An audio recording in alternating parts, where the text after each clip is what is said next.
जब पीटीआई के साथ थे हमें अरबों रुपए मिले, हम खुदा की कसम सर वहां खुश थे। 2 वोटों पे हुकूमत है, इतनी मगरूरी अगर 10 वोटों पे होती तो आप तो किसी को खंगालते भी नहीं। हम सर पीटीआई के साथ थे इत्तेहादी, किसी वजह से किसी की मोहब्बत में किसी के प्यार में हम इस तरफ आ गए। जरदारी साहब से मेरी मुलाकात हुई, बिलावल साहब से। हमने कहा जी मुझे ना वजारत चाहिए ना ओहदा चाहिए, कुछ नहीं, मुझे इलाके के लिए डेवलपमेंट चाहिए। जरदारी साहब ने एहसन इकबाल को कहा, जरदारी साहब की उसने नहीं मानी। शहबाज शरीफ साहब की मेहरबानी, उसने 3 बार एहसन इकबाल को कहा कि जी असलम भूतानी मेरे पास दोबारा शिकायत लेके ना आए। फिर भी जब किताब छपी, पीएसडीपी की कोई स्कीम नहीं थी। फिर जब पीएम के सामने एहतजाज किया, वहाँ भी एहसन इकबाल साहब जज्बाती हो गए। सरदार अयाज सादिक मौजूद थे, वो गवाही देंगे।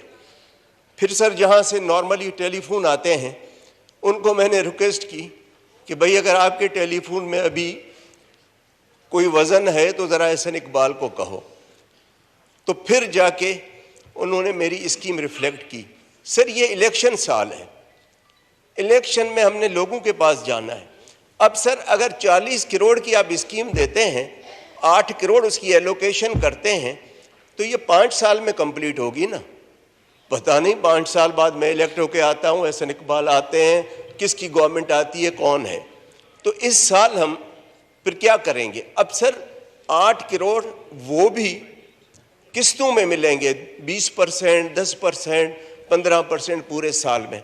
अब आप बताएं कि इलेक्शन में अनसर्टेनिटी होगी, कौन सा कॉन्ट्रैक्टर आके ये काम उठाएगा कि जी मैं 40 करोड़ का काम उठाऊं और ये मुझे किस्तों में 8 करोड़ मिलेंगे, वो भी आखिरी साल में ये किस्त काट देते हैं। सर जब पीटीआई के साथ थे हमें अरबों रुपए मिले, और न सिर्फ मिले बल्कि 100% एलोकेशन थी जो आखिरी साल एहसन इकबाल ने काट दी। और फिर एहसान किया कि मैं आपको पैसे देता हूं। मैंने कहा जी ये तो वो देकर गए हैं ना, इसमें आपका कौन सा एहसान काट के दे रहे। फिर कहते हैं कि जी जो कॉन्स्टिट्यूएंसी फंड है पीएसडीबी में जिसकी स्कीम होगी उसको नहीं देंगे। तो सर हम इलेक्शन में कैसे जाएंगे। हम खुदा की कसम सर वहाँ खुश थे, ये जरदारी साहब की मोहब्बत में आ गए। ख्वाजा साहब आप सुने और शहबाज शरीफ तक ये बात पहुँचाएँ।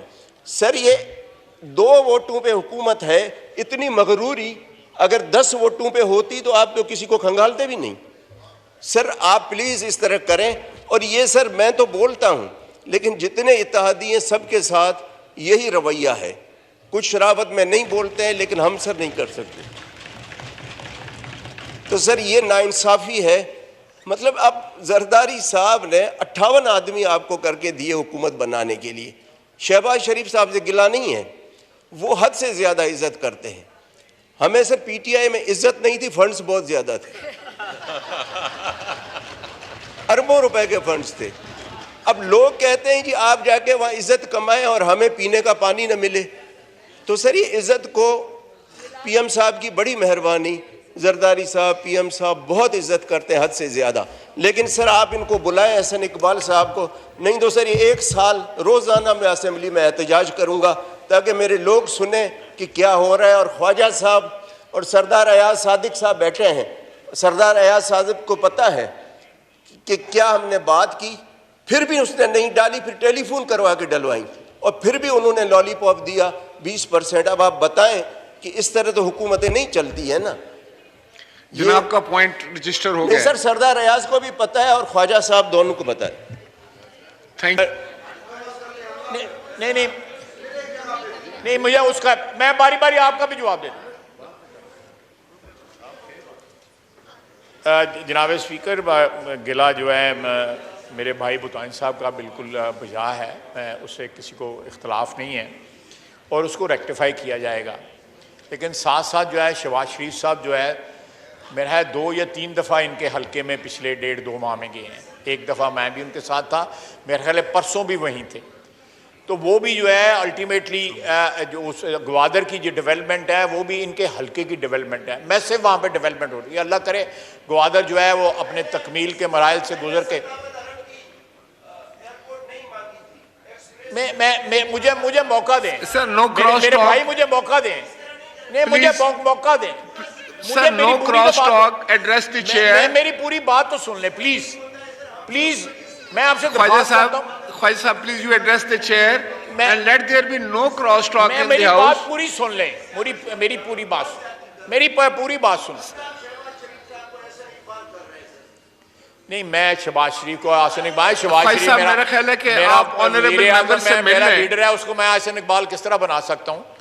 लेकिन मैं जो कोताही है मैं उसको, मुझे अभी याद साहब ने कहा है कि रात को मसला ये सेटल हो गया है, लेकिन स्टिल मैं समझता हूँ कि बुतानी साहब के इलाके का, बलूचिस्तान के बाकी इलाके का जो है वो रियासत जो है वफाक के ऊपर बहुत हकमंद है। दहाइयों की महरूमी है जो जिनका अजाला होना चाहिए। मैं बार बार इस मसले के ऊपर बोलता भी हूँ, बल्कि नाराज़गी का इजहार भी जो है कोयटे से वक्तन फ़वक्तन जो है मुझे पहुँचता रहता है। हमने वहाँ पे, मैंने नेशनल सिक्योरिटी की मीटिंगों में भी ये बात की है कि वहाँ पे डेवलपमेंट जो है वो मैसिवली होने चाहिए ताकि वो कंपनसेट हो सकें 70 साल की महरूमियों की वजह से। मैं इनके साथ हूँ इस इशू के ऊपर, बिल्कुल इनके साथ शाना बिशाना खड़े होकर वहाँ की डेवलपमेंट के लिए लड़ूंगा, चाहे वो गवादर हो या कोई और हिस्सा हो बलूचिस्तान का जहाँ पे डेवलपमेंट नहीं हुई, जहाँ पे जो है लोगों के ग्रीवेंसेस हैं, सियासी ग्रीवेंसेस हैं, डेवलपमेंट के ग्रीवेंसेस हैं, बहुत से ग्रीवेंसेस हैं, एक अंबार है वहाँ पे ग्रीवेंसेस का।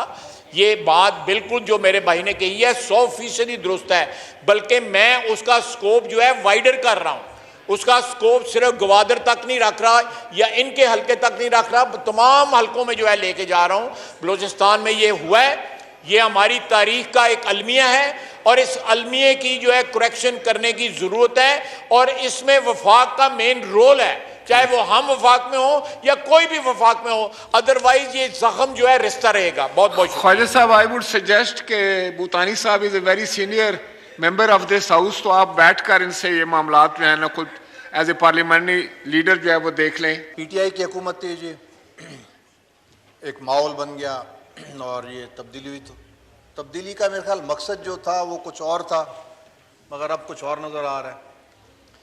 उस वक़्त हम प्यारे भी बड़े लगते थे, चक्कर भी हमारे पास बड़े लगते थे, अब बात करते हैं तो मुंह मोड़ते हैं, थोड़ा ज़रा हमारी शक्ल भी अच्छी नहीं लगती। तो हम समझे कि रवैयों में भी तब्दीली होगी, अखलाकियात में भी कुछ बढ़ोतरी आ जाएगी, मगर उधर की उधर ही जितों दी खोती उते आण खिलोती, कोई मज़ा नहीं है सर।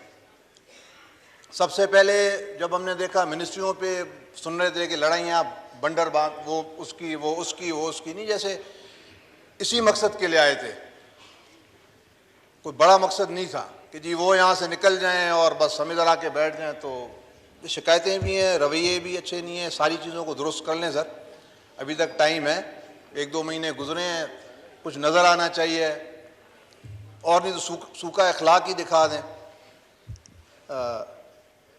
शिकायत हमारी पार्टी की भी है जी, एक मिनिस्ट्री पे बस चुप करके बैठ गए हैं, कमेटी मांग रहे हैं, बाकी जगहों का फैसला करके बैठ जाते हैं, हमें ऑन बोर्ड ही नहीं लेते। अगर छोटी मोटी मिनिस्ट्री मांगते हैं तो कहते हैं जी विदाउट पोर्टफोलियो। अब वो झाड़ू तो नहीं लगाना, विदाउट पोर्टफोलियो क्या करना है। तो ये सारी शिकायतें हैं जी, इनको ज़रा मेहरबानी करके ठीक कर लें तो बेहतर है, वरना चुप करके बैठे हैं। शुक्रिया। Thank you. अयाज सादिक साहब ने